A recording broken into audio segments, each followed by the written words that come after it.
Hello दोस्तों, हम GK के लिए पॉलिटी का फर्स्ट चैप्टर लेकर आए हैं। पॉलिटी का फर्स्ट चैप्टर भारत का संवैधानिक इतिहास। ठीक है, ये पॉलिटी का फर्स्ट चैप्टर है। किसका? पॉलिटी का फर्स्ट चैप्टर है।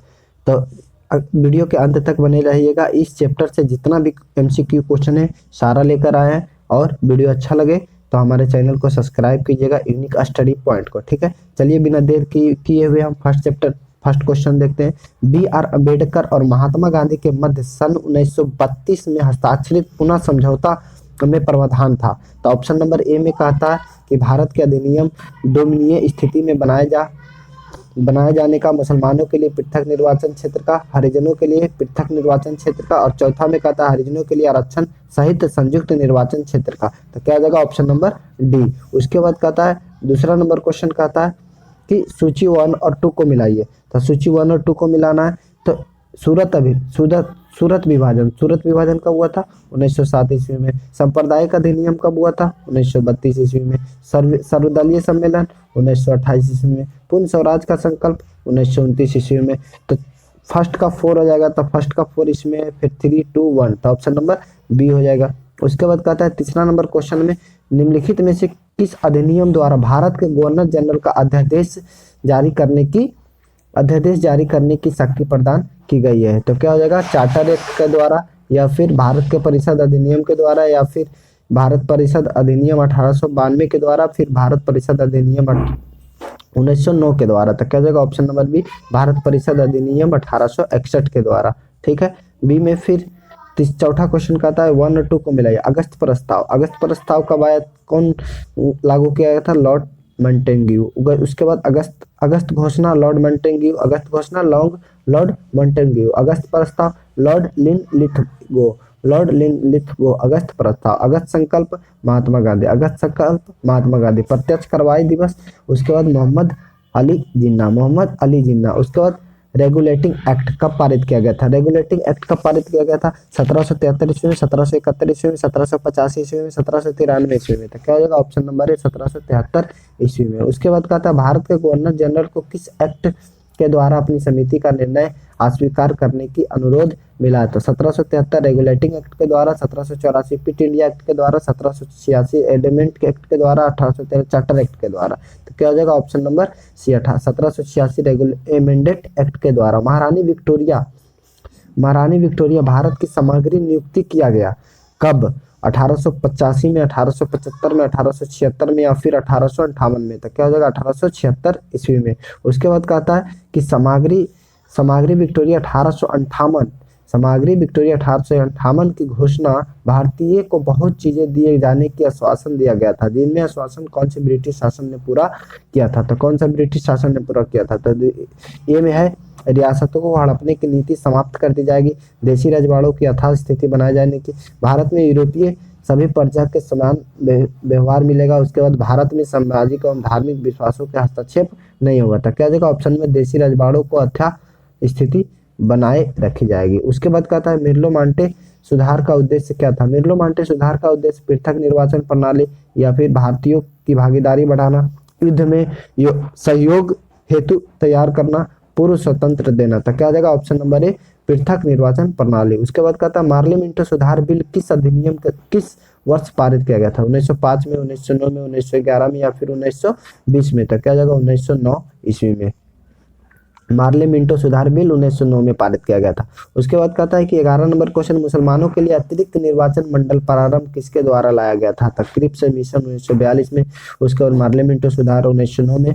मॉन्टेग्यू चेम्सफोर्ड सुधार 1919 में। भारत अधिनियम 1935 में। तक क्या हो जाएगा? ऑप्शन नंबर बी, मिर्लो मांटे सुधार 1909 ईस्वी में। उसके बाद कहता है 1909 में इंडियन काउंसिल एक्ट में किस बात की व्यवस्था की गई थी? द्वैध शासन प्रणाली, या फिर सांप्रदायिक प्रतिनिधित्व, संघीय शासन प्रणाली, या फिर प्रांतीय व्यवस्था। था क्या हो जाएगा? ऑप्शन नंबर बी, सांप्रदायिक प्रतिनिधित्व। ठीक है, उसके बाद मॉन्टेग्यू चेम्सफोर्ड सुधार के प्रावधानों का सार मिला था। तो किसके द्वारा सार मिला था? राज्यों की स्वायत्तता के लिए, प्रांतों में दोहरा शासन, हिंदू मुस्लिम अलग अलग निर्वाचन प्रणाली, फिर राज्यपालों को वीटो शक्ति। तो क्या हो जाएगा? राज्यों में स्वायत्तता। उसके बाद कहता है 1946 में कैबिनेट मिशन 3 मंत्रियों से गठित था, 3 मंत्रियों से गठित था, निम्नलिखित में से कौन इसका सदस्य नहीं है?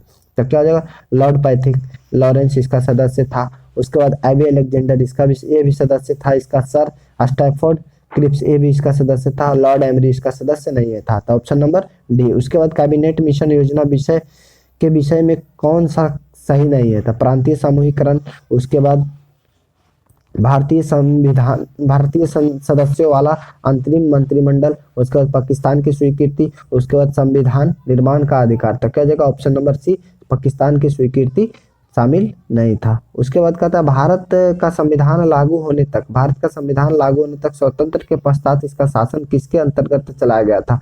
तो भारतीय नेताओं के परामर्श से बने कानून द्वारा। उसके बाद इंग्लैंड के संविधान के अनुसार, 1935 के भारत अधिनियम के अनुसार, या फिर उपयुक्त में से कोई नहीं। तो क्या हो जाएगा? ऑप्शन नंबर सी, 1935 के भारत के अधिनियम के अनुसार। उसके बाद कहता है भारतीयों को वर्ष 1947 में सार्वभौम सत्ता सौंपने का योजना निम्न में से किस नाम से जाना जाता है? तो डूरंड योजना, उसके बाद मिर्लो मांटे योजना, फिर माउंटबेटन योजना, बेबल योजना। तो क्या हो जाएगा? माउंटबेटन योजना। ठीक है। उसके बाद चलिए नेक्स्ट क्वेश्चन की ओर। सुमेलित करना है क्या? कौन सा इसमें सुमेल नहीं है? तो मिर्लो मांटे सुधार, ये तो है, मिर्लो मांटे सुधार भी है। उसके बाद भारत अधिनियम 1935 भी है। उसके बाद कैबिनेट मिशन ये भी है। उसके बाद कहता है साइमन कमीशन, भारत विभाजन। ऑप्शन नंबर डी हो जाएगा, साइमन कमीशन। उसके बाद कहता है नेक्स्ट क्वेश्चन कहता है कि सुमेलित करना है। ठीक है, ए और बी को सुमेलित करना है। तो कहता है कि भारत सरकार अधिनियम 1919, भारत सरकार अधिनियम 1919 में, तो क्या हो जाएगा? सभी को मिलाइए, एक एक करके मिलाना है। फिर इसका हो जाएगा भारत सरकार अधिनियम 1919 से सांप्रदायिक निर्वाचन। उसके बाद कहता है भारत सरकार अधिनियम 1935 में प्रांतीय स्वायत्तता, मिर्लो मांटे सुधार। उसके बाद क्या हो जाएगा? सांप्रदायिक निर्वाचन। भारत परिषद अधिनियम 1861 में सती प्रथा का अंत। उसके बाद अधिनियम 1858 में ब्रिटिश शासन शक्ति में आया था। ऑप्शन नंबर क्या हो जाएगी? Option number B. ठीक है। उसके बाद कहता है कि अखिल भारतीय महासंघ स्थापित करने का प्रावधान शामिल किया गया था। तो इसमें से कौन है? भारत सरकार अधिनियम 1935 में, अगस्त प्रस्ताव 1940 में, और भारत सरकार अधिनियम 1919 में, या कैबिनेट मिशन 1946 में। तो क्या हो जाएगा? ऑप्शन नंबर ए, भारत सरकार अधिनियम 1935 में। ठीक है। निम्नलिखित में से किस अधिनियम के केंद्र में द्वैध शासन प्रणाली को स्थापित किया गया था? भारत शासन अधिनियम 1935। उसके बाद कहता है भारत शासन अधिनियम 1919, भारत शासन अधिनियम 1909, भारत परिषद अधिनियम 1892 में। तो क्या आ जाएगा? ऑप्शन नंबर बी, भारत शासन अधिनियम 1919 में। उसके बाद कहता है कि 22 नंबर क्वेश्चन कहता है संघीय प्रणाली का पहला प्रयास भारत सरकार के किस अधिनियम के द्वारा, मतलब कब किया गया था? तो 1909 में, 1919 में, या फिर 1935 में? इनमें से कोई नहीं। तो क्या आ जाएगा? 1935, ऑप्शन नंबर सी। उसके बाद कहता है किस अधिनियम की प्रमुख विशेषताएं प्रांतीय स्वायत्तता है? किस अधिनियम के द्वारा प्रमुख विशेषताएं स्वायत्तता है? तो क्या हो जाएगा? ऑप्शन नंबर ए में है 1935, बी में 1919, सी में 1904, और डी में 1858 में। ये एसएससी का क्वेश्चन है, इसलिए ऑप्शन नंबर ए 1935 हो जाएगा। ठीक है। उसके बाद कहता है भारत में सचिव पद किसके द्वारा निर्मित किया गया था? मार्लो मिंटो सुधार के द्वारा, या फिर मार्लो मिंटो सुधार अधिनियम 1858 के द्वारा, फिर भारत परिषद अधिनियम 1861 के द्वारा, मॉन्टेग्यू चेम्सफोर्ड सुधार के द्वारा। तो क्या आ जाएगा? ऑप्शन नंबर बी, भारत सरकार अधिनियम 1858 के द्वारा। उसके बाद कहता है कि भारत सरकार अधिनियम के तहत पहली बार विधायिका में कुछ निर्वाचित प्रतिनिधित्व को मंजूरी दी गई। भारत सरकार अधिनियम 1858 ए में। उसके बाद बी में कहता भारत सरकार अधिनियम 1909, सी में कहता भारत सरकार अधिनियम 1919, भारत सरकार अधिनियम 1935। तो क्या आ जाएगा? ऑप्शन नंबर बी, भारत सरकार अधिनियम 1909। उसके बाद कहता है भारत शासन अधिनियम 1935 द्वारा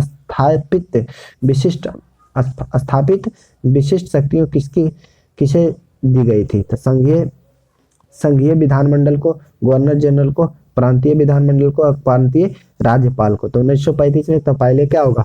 ये पहले गवर्नर जनरल के अनुसार चलता था। तो ऑप्शन नंबर बी हो जाएंगे, गवर्नर जनरल। आपको हम पूरा जितना हो सकता था फर्स्ट चैप्टर से, पॉलिटी का फर्स्ट चैप्टर से जितना क्वेश्चन हो सकता था सारा क्वेश्चन मैंने बता दिया। पॉलिटी का जितना भी फर्स्ट क्वेश्चन फर्स्ट चैप्टर से होता था, भारत का संवैधानिक इतिहास से, ठीक है, इससे जितना क्वेश्चन बन सकता था उससे हम बता दिए हैं। अगर वीडियो अच्छा लगा हो तो हमारे चैनल को सब्सक्राइब कर लीजिए, ठीक है, और बेल आइकन जरूर दबाइए। इस पर जीडी का भी प्रैक्टिस सेट चल रहा है। इसके पहले वाले वीडियो हम इसके पहले वीडियो बना चुके हैं, जीडी के लिए जितना भी है सारा का चल रहा है, ठीक है। आज के लिए इतना ही, धन्यवाद। नेक्स्ट क्वेश्चन हम लेकर आते हैं, इसके बाद हिस्ट्री का अगला चैप्टर, ठीक है। हिस्ट्री का भी एक वीडियो बन चुका है पहला चैप्टर का, ठीक है, दूसरा चैप्टर आने वाला है और ये पॉलिटी का फर्स्ट चैप्टर था। आज के लिए इतना ही, धन्यवाद।